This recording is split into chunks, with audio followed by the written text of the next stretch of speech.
Барлықтарыңызға сәлем. Бүгінгі менің видеома қош келдіңіздер. Видео сіздерге ұнайтынына сенімдімін, сондықтан соңына дейін көріңіздер және де осындай видеоларды жіберіп алмас үшін тіркеліп қойыңыздар. Ендеше біз видеомызды бастаймыз. Жемістердің падишасы саналатын дуриан әлемдегі ең жағымсыз иісті жеміс. Салмағы 3 килограммға жетеді, сырты өте қатты. Иісіне шыдай алсаңыз, өте дәмді әрі пайдалы жемістің дәмін көре аласыз. Бұл өзге ғаламшарлық жеміс әлемдегі барша тропик елдерде кездеседі.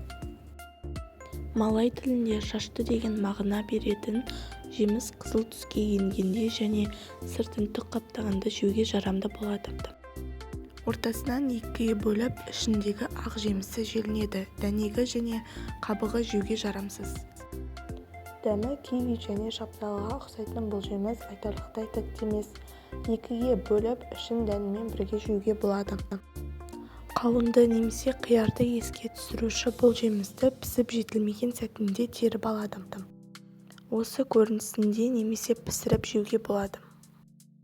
Сары түсті бұл цитрусты жеміс Азияның көптеген елдерінде кездеседі. Иісі өте жағымды. Қабығын торт дайындауда пайдаланса, жемісін салаттарға пайдаланады. Денис тобынан сәл ғана кіші бұл жемістің сыртқы қабығы өте қалың. Ақ түстегі жемісінен тоспа дайындауға болады. Мәліметтер бойынша бұл жеміс ханшайым Викторияның сүйікті жемісі болған екен. Осымен біздің видеомыз аяқталды. Видео ұнаған болса лайк қойып, комментарий жаза кетіңіздер.